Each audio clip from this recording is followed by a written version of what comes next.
Hello friends, movies all অ্যাবাউটে আপনাদের স্বাগত। রাজকুমার রাও শ্রদ্ধা কাপুর অভিনীত স্ত্রী মুভিটি আপনারা হয়তো অনেকেই দেখেছেন। সেখানে লাস্ট সিনটাই কিন্তু আসলে সবচেয়ে বড় টার্নিং পয়েন্ট ছিল গল্পের। লাস্ট সিন দেখে একটা কথাই মনে হয়েছিল যে শেষ হয়েও হইল না শেষ। লাস্ট সিনে দেখানো হয়েছিল যে শ্রদ্ধা কাপুর বাসে করে চলে যাচ্ছেন এবং স্ত্রীর কাটা বিনুনিটা তিনি নিজের বিনুনির সাথে জুড়ে দিচ্ছেন।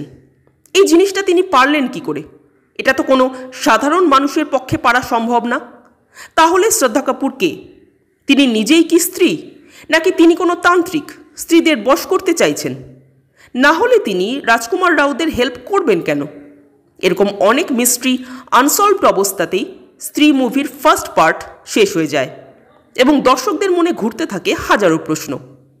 খুব সম্ভবত সেই সমস্ত প্রশ্নের উত্তর নিয়ে হাজির এবার স্ত্রী 2।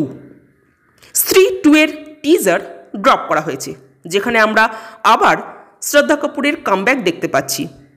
তো কেন শ্রদ্ধা কাপুর আবার ফিরে আসলেন? তিনি কি কারোর উপর রিভেঞ্জ নিতে এসছেন, নাকি নিজের কোনো অসমাপ্ত কাজ পূরণ করতে এসছেন? শ্রদ্ধা রাজকুমার রাওয়ের লাভ স্টোরিটা এই পার্টে হয়তো আরও এক ধাপ এগোবে।